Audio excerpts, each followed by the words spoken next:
আজ জিলহজ মাসের প্রথম সোমবারের দিনে বাড়াতে আল্লাহর এই জিকিরটি ১০১ বার পড়ুন।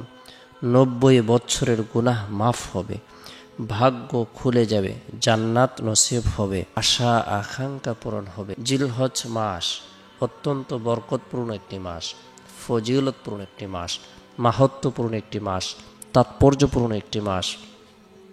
জিলহজ মাসের প্রথম ১০ দিনের ফজিলত সম্পর্কে আল্লাহ রসুল সাল্লাল্লাহু আলাইহি সাল্লাম ইরশাদ করেছেন, মা মিন আইয়ামিন আহাব্বু ইলাল্লাহি আন ইউতআবদালাহু ফিহা মিন আশারি যিল হিজ্জা ইয়াদিলু সিয়ামু কুল্লি ইয়াউমিন মিনহা বিসিয়ামি সানাতিন ওয়া কিয়ামু কুল্লি লাইলাতিন মিনহা বিকিয়ামিল লাইলাতিল কদরি লা সিয়ামি সুমু আরাফাতাল্লাতী ক্বালা ফিহা আলাইহিস সালাতু ওয়াস সালাম صوم يوم عرفة إني أحتسب على الله أن يكفر السنة التي قبله والسنة التي بعده।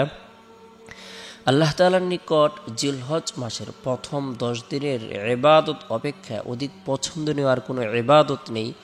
এর প্রতিদিনের রোজা ১ বছরের রমজানের সমতুল্য, আর প্রত্যেক রাতের ইবাদত লাইলাতুল কদরের ইবাদতের সমতুল্য। বিশেষভাবে ৯ তারিখ আরাফার রোজা আমি আল্লাহ তাআলার দরবারে আশা রাখি, আরাফার দিবসে রোজা রাখলে তিনি পূর্ববর্তী ও পরবর্তী বছরের গুনাহ মাফ করে দিবেন। জিলহজ মাসের প্রথম ১০ দিনের ফজিলত সম্পর্কে আল্লাহ তাআলা বলেন, ওয়াল ফাজর ওয়া লায়ালিন আশর, শপথ ফজরের ও ১০ রাত্রির। এর দ্বারা জিলহজ মাসের প্রথম ১০ দিনের ফজিলত বোঝানো হয়েছে। জিলহজ মাসের প্রথম ১০ দিনের ফজিলত এত বেশি, আল্লাহ তাআলার রাস্তায় জেহাদের থেকেও এই ইবাদতের সওয়াব অনেক বেশি। সুবহানাল্লাহ।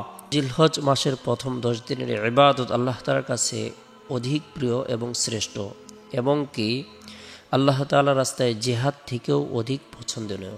তবে ওই ব্যক্তির কথা ভিন্ন যে ব্যক্তি জেহাদে গিয়ে নিজের জীবন শেষ করে দিয়েছে, সে শহীদ হয়েছে, শাহাদত বরণ করেছে। জিলহজ মাসের ফজিলতকে সামনে রেখে এবং সোমবারের দিনের ফজিলতকে সামনে রেখে আমরা প্রত্যেকে নফল ইবাদত বন্দেগী করার জন্য চেষ্টা করব। বিশেষ করে নফল নামাজ, কোরআন তেলাওয়াত, জিকির আজকার, নফল রোজা ইত্যাদি আমলগুলো আমরা গুরুত্ব সহকারে করব। সোমবারের দিন ফজরের নামাজ সম্পূর্ণ করার পর সুবহানাল্লাহ ৩৩ বার, আলহামদুলিল্লাহ ৩৩ বার, আল্লাহু আকবার ৩৪ বার এই তাসবিহ তাহলিল তাকবীর পাঠ করব।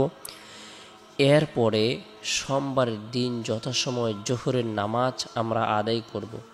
যে ব্যক্তি ইখলাসের সাথে আল্লাহ তাআলার হুকুম পালন করবে, আল্লাহ পাক রব্বুল আলামিন দুনিয়া এবং আখিরাতের প্রত্যেকটি ঘাটির মধ্যে, প্রত্যেকটি কাজের মধ্যে সফলতা দান করবেন। আল্লাহ তাআলা তার পেরেশানিকে দূর করে দিবেন। জোহরের নামাজ আদায় করার পরে নিরিবিলি এক পরিবেশের মধ্যে বসে গুরুত্ব সহকারে আমরা বরকতপূর্ণ এই কালিমার জিকির করব ১০১ বার, লা ইলাহা ইল্লাল্লাহ।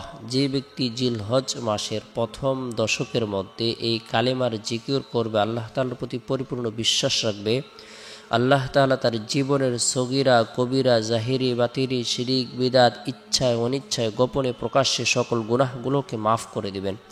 আল্লাহ তাআলা তার পদমর্যাদাকে বৃদ্ধি করে দিবেন। গুরুত্ব সহকারে আমরা লা ইলাহা ইল্লাল্লাহ এই কালিমার জিকির করব ১০১ বার। এরপরে হাত উত্তোলন করে নিজের জন্য, পরিবার পরিজনদের জন্য, আত্মীয় স্বজনদের জন্য, জীবিতদের জন্য, মৃতদের জন্য মাগফিরাত কামনা করব।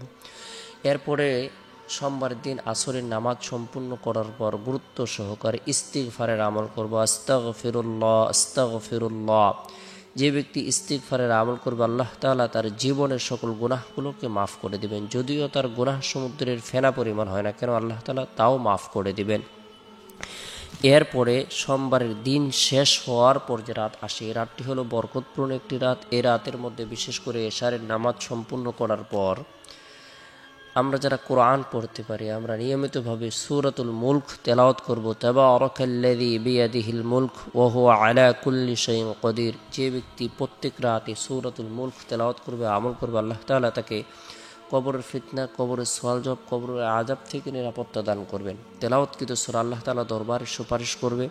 এরপরে নবী সাল্লাল্লাহু আলাইহি সাল্লামের প্রতি মহব্বত রেখে, ভালোবাসা রেখে, আন্তরিকতা রেখে দুরূদের আমল করব।